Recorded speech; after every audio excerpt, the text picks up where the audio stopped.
अब उसी के ऊपर चर्चा है कि भाई अश्विन का एकदम से यहाँ पर स्कीम ऑफ थिंग्स में आना वो सही या फिर गलत, क्योंकि रवि अश्विन ने पिछले कुछ सालों में ज्यादा ओडीआई मैचेस नहीं खेले हैं, सिर्फ 2 ओडीआई मैचेस उन्होंने खेले हैं। हालांकि आज वो चेन्नई के अंदर एक डोमेस्टिक लेवल के ऊपर जो है वो एक ओडीआई का मैच जरूर खेल रहे हैं और एक लोकल वनडे मैच 50-50 ओवर्स का वो एक जरूर खेल रहे हैं। वहां पर एक कुछ हद तक का एक्सपीरियंस उन्हें जरूर हो जाएगा, लेकिन बड़ा सवाल यही है क्योंकि उनके आगे भी कुछ नाम थे जिन्हें शायद मौका दिया जा सकता था। हरभजन सिंह का भी अभी बिल्कुल कुछ ऐसा ही बयान आ रहा है जहां पर हरभजन सिंह का कहना है कि युजवेंद्र चहल को वहां पर जरूर मौका देना चाहिए था। लेकिन वहीं पर अगर हम रोहित शर्मा की स्टेटमेंट के ऊपर नजर डालें, कल रोहित शर्मा ने तो प्रेस कॉन्फ्रेंस में साफ साफ कह दिया है कि भाई the way the senior players Ravichandran Ashwin जितने उन्होंने टेस्ट खेले हैं, ओडीआई खेले हैं, जितने भी तमाम मैचेस उन्होंने खेले हैं, उसके हिसाब से जो एक्सपीरियंस वो कहीं ना कहीं अपने पास रखते हैं वो शायद काफी ज्यादा बेहतर और टीम को एक मजबूती देता है।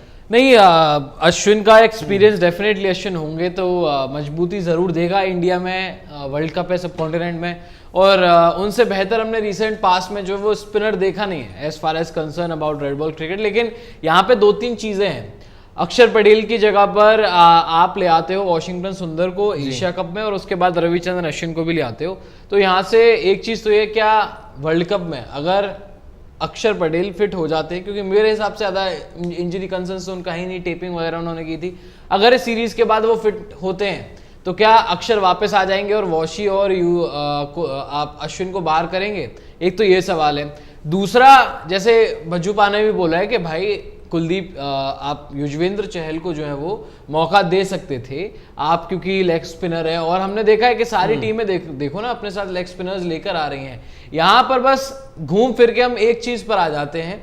आप एक तरफ तो कहते हो कि जी आपको अपनी बैटिंग पर काफी ज्यादा भरोसा है, नंबर 7 तक आपकी बैटिंग जो है वो काफी डेप्थ रखती है, और फिर भी आप जो है वो नंबर 8 पर ऐसा खिलाड़ी हमेशा ढूंढते हो, चाहे वर्ल्ड कप बाहर हो चाहे अपने घर में हो, कि वो आपको बैटिंग करके दे दे। तो ऐसे में तो सेक्रीफाइस होना बनता ही था भाई युजवेंद्र चहल की, तो फिर ऐसे में जगह बनती ना। रोहित ने भी तो खुद बोल दिया था ना कि as far as concern about allrounders, तो मैं अश्विन से डायरेक्ट कॉल पर हूं, मैं उनसे लगातार जो है वो बात कर रहा हूँ। वॉशिंगटन सुंदर के बारे में भी उन्होंने कहा था कि वॉशी से भी मेरी बात हुई है, इनसे भी, रविचंद्रन अश्विन से भी बात हुई है। लेकिन एक सवाल यहां पर यह खड़ा हो जाता है कि भाई कब तक आखिरकार अश्विन आपके पास, आपने 21 और 22 के T20 वर्ल्ड कप में भी वहां पर रवि अश्विन को भी आप 21 ले गए, 22 में भी आपने अश्विन को खिला दिया T20 फॉर्मेट। और देखो एक्सपीरियंस की जहां तक बात है ना, अश्विन के पास ठीक है एक्सपीरियंस है, लेकिन T20 फॉर्मेट भी वो खेल नहीं रहे थे। 21 में भी आप देख लें, 22 में भी आप देख लें,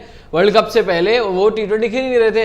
आखिरी 3 सालों में अगर आप देख लें, 3-4 सालों 5 सालों में 2018 से 23 अश्विन ने सिर्फ और सिर्फ 2 मैच खेले, और आई थिंक ये मुझे याद है शायद न्यूजीलैंड में इन्होंने खेले थे, जब आपके वॉशी वगैरह सब इंजर्ड थे प्लेयर, तो उनको अश्विन को वहां पर जगह मिल गई थी। वरना चैंपियंस ट्रॉफी के तुरंत बाद, फाइनल के बाद तो अश्विन ड्रॉप हो गए थे, व्हाइट बॉल फॉर्मेट में तो जगह बन ही नहीं रही थी।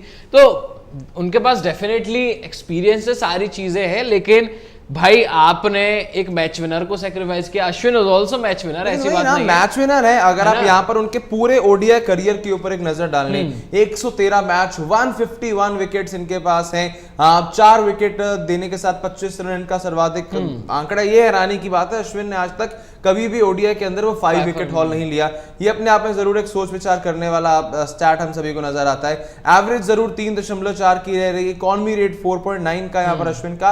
आंकड़े वनडे करियर के हिसाब से अश्विन के बहुत ज्यादा बेहतर है, शायद इसीलिए आप कह सकते हैं कि वो एक रवि अश्विन को जो एक खास बैटिंग नितिन लगातार दी जाती है, दोबारा इनके ऊपर जाते हैं, बिकॉज जो एक अपने साथ तजुर्बा, अपने साथ जो एक ये जिसे कहते हैं कि एक्सपीरियंस लेकर आते हैं। और रोहित शर्मा ने भी यही कहा कि तीनों फॉर्मेट्स का प्लेयर है, तीनों फॉर्मेट्स खेला हुआ है। लेकिन अब यहीं पर सवाल आ जाता है ना कि एक तरफ आपके लिए रविचंद्रन अश्विन, एक तरफ आपके लिए युजवेंद्र चहल, जो आपके लिए शायद पिछले 3-4 सालों में उन्होंने जितना भी वनडे क्रिकेट खेला है उनके आंकड़े बहुत बहुत बहुत ज्यादा बेहतर है, the way he has been playing, और विकेट टेकिंग एबिलिटी है। बस जितना अगर आप रोहित शर्मा या फिर अजीत अग्रकर की बातों का एक कंक्लूजन निकालें तो उनका बार बार ये कहना था कि भाई सेम टाइप के बॉलर्स, क्योंकि एक ही स्क्वाड में, एक ही प्लेइंग 11 में 2 रिस्ट स्पिनर्स का खिलाना उनको बेहतर नहीं लग रहा। हालांकि ये भी है कि कुलचा की जो जोड़ी बनी हुई है कुलचा का आपका एक पेयर बना था भाई, जो लगातार दोनों एंड से विकेट्स लेने का काम, धोनी की कप्तानी में ये कुलचा की जोड़ी का आगाज हुआ था। और ये आगाज हुआ भी तब था जब अश्विन और जाडेजा फ्लॉप हुए थे। अश्विन जाडेजा फ्लॉप हुए थे। 2017 का आपका ये चैंपियंस ट्रॉफी था जब ये दोनों आपके लिए फ्लॉप हुए थे।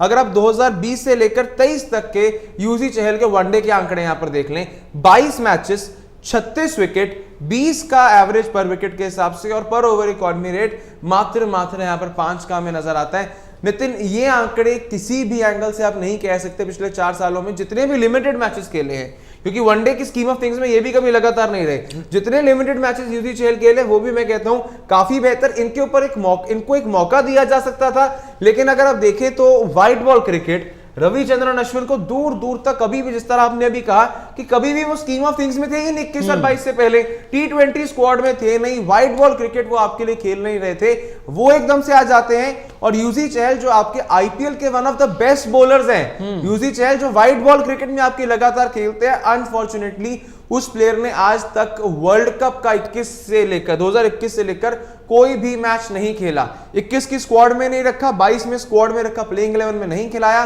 और 23 में था वो आपकी स्क्वाड में दूर दूर तक भी नजर नहीं आ रहा, क्योंकि जब आपका एक स्पिनर अक्षर पटेल जाता है, आप सुंदर और अश्विन जो 2 स्पिनर्स लेकर आते हैं।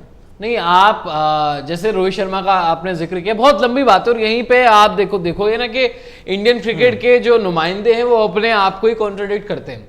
कप्तान रोहित शर्मा और अजीत अगरकर एशिया कप का जब स्क्वाड अनाउंस किया था इन लोगों ने, जहां पर जब भी हमने बात की थी यूजी नहीं थे, तब भी एक चीज कही थी कि भाई हम सिमिलर स्पिनर्स को नहीं रखना चाहते हैं। तो भाई अश्विन और रविंद्र जडेजा और अक्षर पटेल क्या थे, वो भी तो सेम थे ना। एक मैच में आपने तीनों को ही खिलाया, कुलदीप को भी, जडेजा को भी, और अपने अक्षर को भी खिलाया है, तो वो भी सेम। तो यहाँ पर आप कॉन्ट्रडिक्ट कर रहे हो अपने आप को कि यूजी और कुलदीप जो है वो सेम है इसलिए नहीं रख सकते।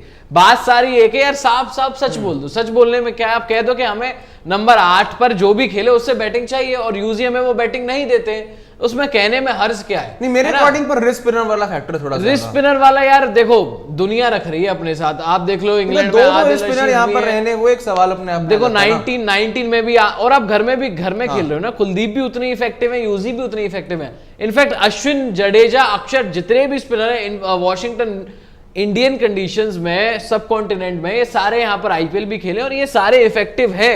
लेकिन बात यह है कि हर बार वाई यूजी कोई क्यों सेक्रीफाइस करना पड़ता है भाई, कि उनसे अगर बैटिंग नहीं आ रही है, उनके आंकड़े देख लें वो आंकड़े भी। और मैं इस बात के तो बिल्कुल पक्ष में नहीं हूं कि एक प्लेयर जो आपके लिए लगातार खेल रहा है और एक प्लेयर वो जो आपकी स्कीम ऑफ थिंग्स में ही नहीं है, वो उसको सरपास करके आ जाता है जस्ट बिकॉज उसके पास एक्सपीरियंस है। भाई यूजी के पास भी तो अब एक्सपीरियंस हो गया है, वो भी तो तकरीबन 80-90 तकरीबन 100 के आसपास ओवरऑल मैचेस खेल चुके हैं ना, एक्सपीरियंस उनके पास भी हो गया है। वो भी कोई छोटा खिलाड़ी नहीं है, 30-32 साल की उम्र उनकी भी हो गई है। एक भी वर्ल्ड कप का मैच ना खेलना 2020 के बाद, T20 वर्ल्ड कप दोनों लगातार मिस, और यहाँ पे एक बार फिर से मिस चल रहा है। ये एक यूजी चहल को लेकर एक बड़ा सवाल बन जाता है, जहां पर हरभजन सिंह ने भी जो आज एक ट्वीट किया, हरभजन सिंह ने भी उस ट्वीट में ये बात को साफ साफ क्लियर कर दिया कि यार मेरी जो वर्ल्ड कप की स्क्वाड होगी उसमें एक प्रेफरेंस मैं हमेशा से कहीं ना कहीं युजवेंद्र चहल को ही देना चाहूंगा, जिस तरह के प्लेयर यूजी चहल रहे हैं। क्योंकि आपने तो जैसे ही मेन टूर्नामेंट आया, आपने उनको हर एक जगह से ही बाहर कर दिया, जबकि इससे पहले जब आप आखिरी बार खेल रहे थे स्क्वाड में तो कम से कम होते थे। अब आपने स्क्वाड में भी बाहर कर दिया। और नितिन, अगर हम यहाँ पर बारीकी में देखें क्या डिफरेंस आया, 22 में आपने T20 वर्ल्ड कप की स्क्वाड भेजी, उस T20 वर्ल्ड कप की स्क्वाड में आपके पास एक स्पिन ऑलराउंडर जाडेजा भी था, आपके पास अक्षर पटेल भी उस स्क्वाड में था, आपके पास अश्विन भी उस स्क्वाड में था, चहल भी उस स्क्वाड में था। वहां पर आपके पास 2 फुल टाइम स्पिनर भी थे, 2 स्पिन ऑलराउंडर्स भी थे। इस बार आपने, और उस टाइम क्या अलग था, उस टाइम आपके पास मिडिल ऑर्डर का बल्लेबाज सिर्फ एक था, वो था आपका सूर्य कुमार यादव, और श्रेयस अय्यर को, जो कि T20 का प्लेयर नहीं है, उस समय आपने रखा था उसको रिजर्व में। अब आपका इस बार ओडीआई वर्ल्ड कप आया है, आपने मिडिल ऑर्डर का बल्लेबाज एक और बढ़ा दिया। पहले क्या था, T20 की स्कीम ऑफ थिंक में सूर्य कुमार यादव आपकी प्रेफरेंस में, श्रेयस अय्यर आपके रिजर्व में, और इस बार और उस बार क्या था, आपके स्पिनर्स यहां पर थे, मेन स्क्वाड में थे दोनों ही, भला वो अश्विन हो या फिर यूजी हो। इस बार आपने क्या कर दिया, आपने श्रेयस को भी मेन स्क्वाड में कर दिया, सूर्य कुमार यादव को भी मेन स्क्वाड में कर दिया, और 2 मिडिल ऑर्डर बल्लेबाज रखने के चक्कर में आपको कहीं ना कहीं अपना एक फुल टाइम स्पिनर बाहर छोड़ना पड़ गया है, जिसके चलते अब यूजी नहीं है, और सिर्फ 2 आपके ऑलराउंडर स्पिनर्स हो गए, जाडेजा और अक्षर, और एक आपका हो गया full time spinner Kuldeep Yadav. नहीं देखो, आप हमेशा से ही आप सेक्रीफाइस करते ही, और ये चीज समझ में नहीं आती है। इनफैक्ट आप एक चीज खुद देखें, आप लक्षित के जो WTC फाइनल था, जिस खिलाड़ी ने आपको WTC फाइनल तक पहुंचवाया, रविचंद्रन अश्विन, वहां आपने WTC फाइनल में उनको ड्रॉप कर दिया जस्ट बिकॉज के वो उन कंडीशंस में बेहतर नहीं कर पाते। यही तो रीजन दिया था ना लॉजिक कि यार वहां पर आप इंग्लैंड में खेल रहे हो, इतने स्पिनर्स की हमें जरूरत होती नहीं है। भाई जब आप एक्सपीरियंस के बेसिस पर ही जा रहे हो तो इतना खिलाड़ी खेला हुआ है, इंग्लैंड में भी खेला हुआ है, तो एक्सपीरियंस उसके पास है, क्यों नहीं आपने WTC का फाइनल खिलाया? हर बार आप अपने आप को कॉन्ट्राडिक्ट करते हो और यहीं पर फिर आपकी सोच के ऊपर, अप्रोच के ऊपर सवाल उठता है। यार आपके पास रोहित शर्मा है, आपके पास विराट कोहली है, आपके पास शुभमन है, फिर आप देख लो 4 पर श्रेयस खेल रहे, राहुल खेल रहे, ईशान खेल रहे हैं, हार्दिक है, जडेजा है, आपके पास वर्ल्ड क्लास प्लेयर्स हैं सारे, फिर भी आपको नंबर 8 पर जरूरत है। भाई क्यों जरूरत है? और वहां पर आप जब 2 प्लेयर्स को खिलाओगे, अच्छा चलो यूजी को आप मत खिलाओ प्लेइंग 11 में, लेकिन यार उसको इतनी तो इज्जत दे लो, इतना तो रेस्पेक्ट दे लो कि वो स्क्वाड में होना तो डिजर्व करता है। और आप देखिएगा जैसे ही वर्ल्ड कप खत्म होगा युजवेंद्र चहल का नाम आ जाएगा प्लेइंग 11 में। क्यों? क्योंकि अश्विन का काम वर्ल्ड कप तक का है, वर्ल्ड कप से पहले वो आएंगे, कहीं से भी कुछ भी करके लेकर आया जाएगा अश्विन को। 2 महीने 1 महीने जितना लंबा समय टूर्नामेंट चलेगा वो रहेंगे टीम में, और उसके बाद खत्म अश्विन का, और फिर से आप यूजी को डाल दोगे। ये इस तरीके से कहाँ चलता है? अब आप देख लो T20 में भी तो उनकी जगह नहीं बन रही। T20 में भी तो कुलदीप खेल गए ना, जहां यूजी T20 का पार्ट थे, T20 में उनको चुना जा रहा था, भले ही प्लेइंग 11 में नहीं थे, लेकिन वहां पर अब कुलदीप भी आ गए। तो इस तरीके से तो पूरा चैप्टर ही यूजी का खत्म हो गया ना। अब यूजी तो कहीं दिखेंगे ही नहीं, या तो आप उन्हें स्क्वाड में रखो, 1-2 इक्का दुक्का मैच खिला लिया, और ऐसे ही प्लेयर जो है वो फिर खराब होता है। अब बाद में जब आप उसे कभी खिलाओगे वो विकेट नहीं ले पाएगा क्योंकि कॉन्फिडेंस नहीं है, फिर आप कहोगे यार यूजी तो विकेट नहीं ले पा रहा, और उसे फिर आप टीम से बाहर कर देते हो। तो